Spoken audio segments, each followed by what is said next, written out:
سلطان الاولیاء غوث پاک رضی اللہ تعالیٰ عنہ کے مقامات میں سے ایک یہ بھی ہے، اللہ رب العزت ان کے چاہی ہوئی چیز کو کبھی رد نہیں فرماتا. وہ اگر کسی کے لیے کوئی چیز چاہ لیں اللہ تعالیٰ اسے رد نہیں فرماتا.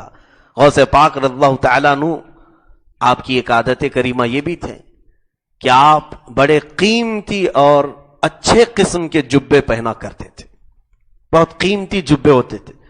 اس وقت کے متعلق فرمایا گیا آپ کا ایک جبہ 40,000 درہم کا ہوتا تھا. اس زمانے کے کئی لاکھ ہو جائیں گے، لیکن آپ کا جبہ استعمال کرنے کے بعد آپ فقراء میں تقسیم کرتے تھے، اور جس کے حصے میں وہ آتا تھا وہ کئی دن تک اپنی زندگی گزار لیتا تھا. آپ کو اللہ تعالیٰ نے جو مقام دیا ہے اس مقام کے اعتبار سے پہننا ان کو زیب دیتا ہے، پہن سکتے ہیں.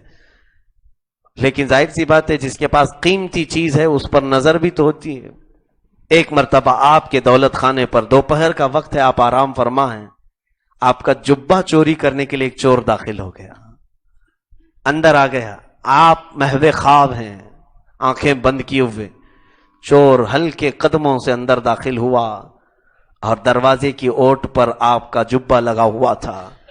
وہ اٹھانا ہی چاہ رہا تھا کہ اچانک دروازے پر کسی کے آنے کی خبر ہو گئی، کسی کے قدموں کی آہٹ آ گئی.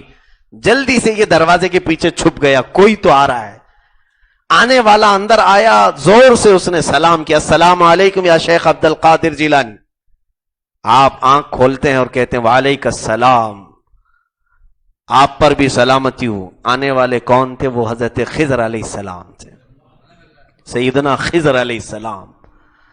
اور ان کی ڈیوٹی کیا ہے؟ جہاں جس جگہ پر بھی پوری کائنات میں آپ کو یہ ہو سکتا ہے خبر نہ ہو، معلوم نہ ہو، آج بھی اللہ کے اولیاء زندہ ہیں.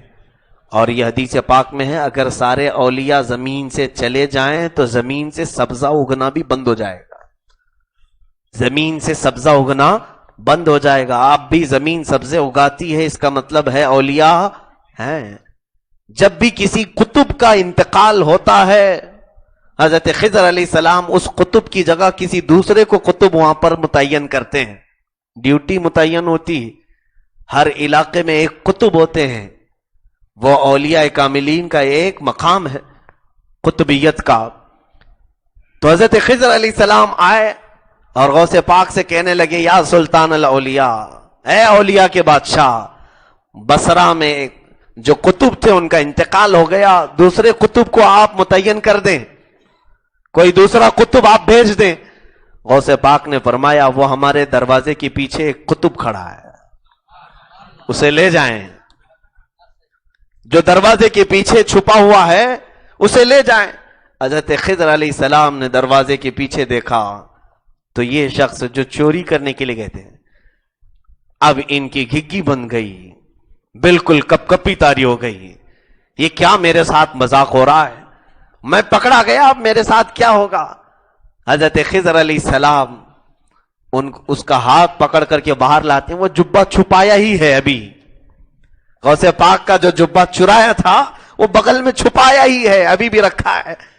غوث پاک رضی اللہ تعالیٰ عنہ سے انہوں نے پوچھا ان سے آپ کو لے جاؤں؟ غوث پاک نے کہا ہاں انہی کو لے جائیں، انہی کو لے جائیں. وہ رونے لگ گیا اور کہا کہ سلطان الاولیاء مجھے معاف کر دے، میں غلط نیت سے آپ کے گھر داخل ہوا تھا، میں غلط نیت سے آپ کے گھر داخل ہوا تھا، مجھے معاف کر دیں. غوث پاک رضی اللہ تعالیٰ عنہ نے فرمایا اللہ کا کوئی ولی مذاق نہیں کرتا، میں جو کہہ رہا ہوں وہ حق ہے. اللہ رب العزت تجھے وہ مقام عطا کرے گا، تو توبہ کر اور جا اس مقام پر. اس نے اسی وقت سچی توبہ کی، رویا، قدم غوث پکڑا. اس کے بعد پوچھنے لگا کہ حضور یہ بشارت، یہ انعام، یہ اکرام مجھ جیسے کو عطا کیوں ہوا؟ نقطہ ذہن میں رکھیں، اللہ اللہ بزرگوں نے لکھا ہے وجہ یہ تھی چور تو تھا ہی، چوری کرنے کے لیے آیا ہی تھا، لیکن جس وقت خضر علیہ السلام پوچھ رہے تھے تیرے ہاتھ میں غوث کا جبہ تھا، تیرے ہاتھ میں غوث کا جبہ تھا. بس دامن ولی جس کے ہاتھ میں ہو جائے مولا کا انعام اس پر اترتا ہے. اسی لیے تو ہم اولیاء کے دامنوں کو تھامتے ہیں.